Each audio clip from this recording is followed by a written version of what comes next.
Welcome back to the Saturday show. That was a snippet of Alex Polizzi's Italian Islands, next here on Channel 5 at 8 p.m. on Thursday. Oops! It's Channel 5. I know it's Channel 5. I was just going to give the time. I'll leave it now. We're here with Nish Kumar, comedian, actress, turns out great, and all-round outside man, outdoorsy guy, Martin Hughes Games, and Dr Becky Spelman is with us now. I'm going to chat to her in a moment. Welcome. Lovely to see you. Thank you. Now let's have a look at your selfies, please. We've got one first of all. This is incredible. Frank with Prince William. Wow. And I thought you weren't allowed to ask them. But that's good. I like that one. Kate with Alan Carr. I'm sure he doesn't mind. That's brilliant. I love that. And Leighton with Paris Hilton. Very good. They look alike. That's amazing. More of those, please just send them in to us here at Saturday Show on Twitter and on Instagram. Now, of course, after the terror attacks in Paris earlier this month, which left 130 people dead, and Brussels spending most of the week just gone on lockdown, a lot of people are understandably worried about the possibility of something similar happening here in the UK. Now, children's charities say that they've had a flood of calls from children scared by what they've seen and read, and some parents even think their children could need counselling. It's not just children, of course. I know plenty of adults who are going around worried that there might be an attack, another one here. 1 in 6 people say they've changed their behaviour as a result. So just what is the best response? Now, in the aftermath of the attacks, many Parisians were defiant, insisting it wouldn't change their way of life, a sentiment echoed by Andy Murray, who said he had no intention of living in fear ahead of tonight's Davis Cup final in Belgium. And Jesse Hughes, the lead singer of Eagles of Death Metal, which is the band playing at the Bataclan Theatre when the attack took place, had this to say. I cannot wait to get back to Paris. I cannot wait to play. I want to come back. I want to be the first band to play in the Bataclan when it opens back up. I want to, because I was there when it went silent for a minute. Our friends went there to see rock and roll and died. I want to go back there and live. Part of a very powerful 25-minute interview we did was. with Vice. Another response, a really important one, has been humour. In Brussels last week, in response to security forces' request not to share information about what they are up to online while they look for suspects, residents of the city instead flooded Twitter with pictures of cats wielding machine guns, flying airships and that sort of thing. Now, as we said, we're joined by psychologist Dr Becky Spelman, who specialises in helping people with anxiety. Welcome. It's lovely to have you here. It's obviously a terrifying thing that we're talking about for a lot of people. Can we start with the kids? Because it's interesting that Tamsin was nodding when we mentioned about the charities, the children's charities, saying that they've had lots of calls. How do you tell a child? Because they're obviously seeing it in the newspapers. They've seen it on the news. They hear it on the radio. Yeah, absolutely. I think the best way is to actually try and get insight into the child's thoughts and emotions.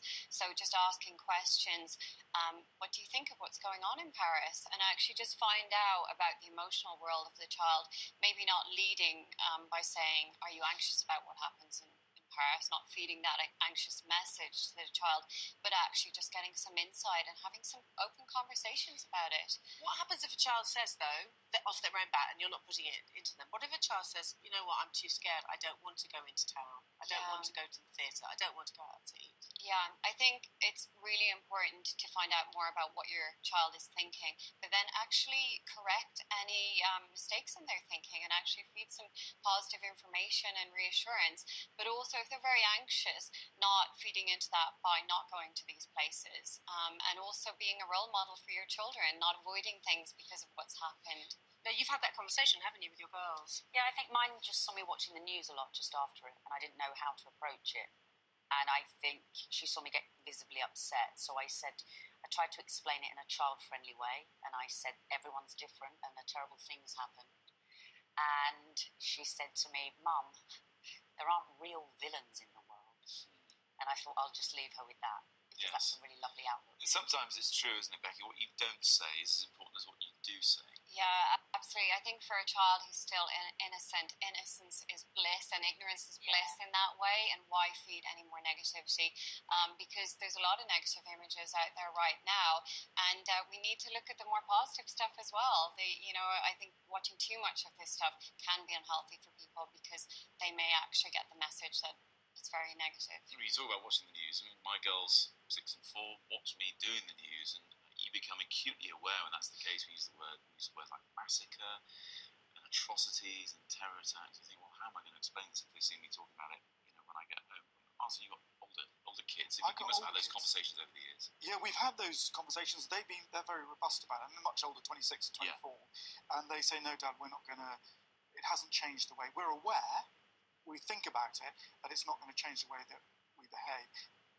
Risk management's weird, isn't it? I think 5 people a day are killed on our roads. In France, it's double that amount. And yet, nobody stops driving. It's trying to get your head around what the risk really is. Absolutely. Because whenever there's a crowd now, you think, everyone's thinking, this would be a good opportunity for a terrorist. That's crazy to start thinking like that. But we're not seeing images of car crashes right now. We're seeing images of what's happened, and that's in people's minds. So therefore, they feel that there's more of a risk than there actually is. Nish, you remember 7/7? Yeah, I was working on the day that it happened, and I remember it's really weird because we all sort of went in and people were delayed because they said, we couldn't get on the tube, and you all just assumed that it's it's the tube being the tube, and then you sort of find out that all of this stuff is happening, and it's and I remember we were all having lunch in the sort of break room, and people were sort of like in Brussels, people making jokes and sort of acting in kind of defiance, and there was one girl there who just moved from Poland, and she sort of burst into tears.